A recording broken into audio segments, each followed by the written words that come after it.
Welcome to Sentiment Trader, TradingEdge Weekly. This AI-assisted video is a visual summary of our written weekly research report. It is provided for informational and educational purposes only. Here is the Sentiment Trader research summary for May 14th, 2026. So, here are the key takeaways from this week's report. First off, technology sector leadership and momentum thrusts are signaling strong relative strength. Now, PPI inflation crossing 9% historically correlates with severe market drawdowns, and rapid sentiment cycle reversal at record highs points to elevated near-term risk. Here's the fourth point. Simultaneous NYSE and Nasdaq Hindenburg-Omen triggers are warning of fractured breadth. Put and call ratios along with gamma indicators are revealing retail skepticism, which actually favors a bullish bias.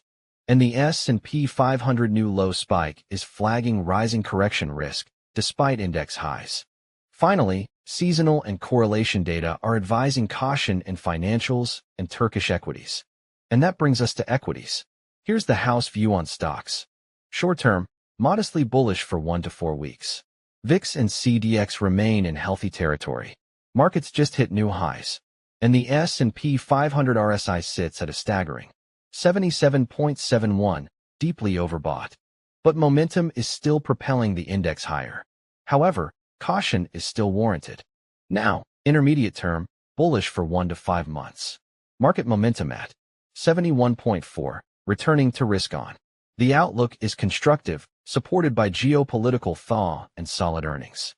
The technical structure remains extremely strong, with major indices trading well above key moving averages.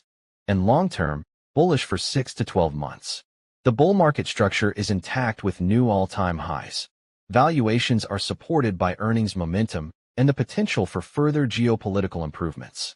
If you glance at the data cards at the bottom, you'll see RSI at 77.71, elevated. Momentum at 71.4, risk on.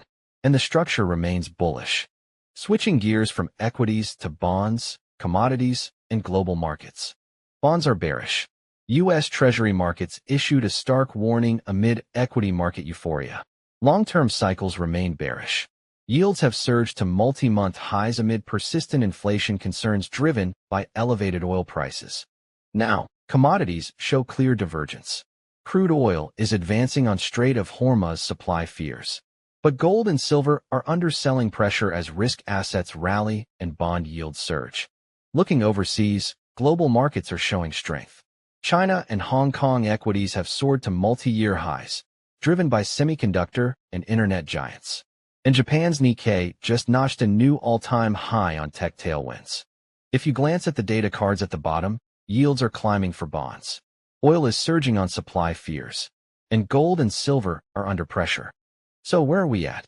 Most investors have the most riding on equities. The macro index model is above 50%. That's been a vital level, and it's bullish. The market environment is unhealthy. That's bearish. Future returns, especially for higher beta indices, have historically been notably weaker when the environment is unhealthy. Investors are still showing risk-on behavior. That's bullish for future returns. Implied volatility remains below 20. That's a calm environment, and the S&P 500 performs well when volatility is this low. Credit default swap spreads are below their 50-day moving average. That drastically improves stock returns. Bullish. And the average trend measure has dropped below 5. That shows weak trend conditions. Bearish. If you glance at the data cards at the bottom, the macro is above 50%, bullish. And VIX is below 20, low volatility. Technology leadership is showing remarkable strength. From an article titled, Technology Dominates the Relative Highs Breakout List by Sentiment Trader, published May 11th. Technology stocks hitting an 80% plus relative strength rank surged to 50.7%, nearing a one-year high. When this metric jumps from under 15 to above 50%, it delivers an 80% win rate over the next 3 months. The semiconductor ETF, SMH, maintains a perfect relative trend score of 10 against the S&P 500. Against the software ETF, IGV, it scores 2. This suggests a highly favorable backdrop for semiconductor exposure. Switching to inflation. From Inflation Fires a Warning Shot Across the Bow by J. Keppel, published May 14th. The 12-month Producer Price Index recently spiked to plus 9.8%. Only 16% of months since 1914 saw changes above plus 9%. During those periods, $1 in the Dow Jones declined to just 29 cents, a net loss of 71% over 112 years. The smart money dumb money confidence spread has sharply reversed, cycling from above plus 0.25 to below minus 0.25 in just 31 trading days. From Sentiment has fully reversed at new highs by Sentiment Trader, published May 12th. Combined with the S&P 500 at all-time highs, the median one-year return was minus 11.2%, with the market higher only 40% of the time. On May 13th, the Hindenburg omen triggered simultaneously on both the NYSE and NASDAQ. From Low Odds, Ugly Tales, Worse Together, by Sentiment Trader, published May 14th. When both exchanges fired together, the S&P 500 was higher just 39% of the time 1 to 5 months out, averaging a negative return at 1 year. Option Sentiment tells a different story. From Put/Call Indicator Signals Signal Disbelief Among Traders, by J. Keppel, published May 12th. Gamma exposure crossed the 0.05 threshold on its 50-day moving average.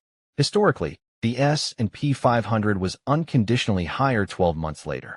The Robo-Put/Call ratio crossed above 0.75, reflecting extreme retail skepticism. Historically, that aligns with 89% positive returns at 6 months. The S&P 500 hovers near 252-day highs.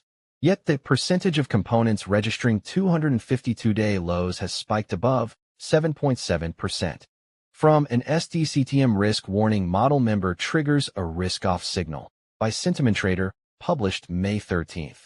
This divergence produces negative expected returns over a 1 to 6 month window, with maximum drawdowns exceeding 5% far more frequently than comparable gains. Not every sector is riding this wave, though. From 2 Areas Where Investors Should Tread Lightly, by J. Keppel, published May 11th. Capital allocation away from the financial sector, XLF, is supported by poor seasonal odds between trading day 88 and 121. XLF component correlation sits near the low end at 0.522, signaling investor complacency and below-average forward returns. The Turkish stock market, TUR, faces similar headwinds. After a 42% run since mid-2025, TUR is entering an unfavorable seasonal window. The 200-day TUR optics recently fell below 54. Historical weight of evidence strongly leans toward below-average performance. Thank you for watching. For more information or to read the written report, please visit sentimenttrader.com.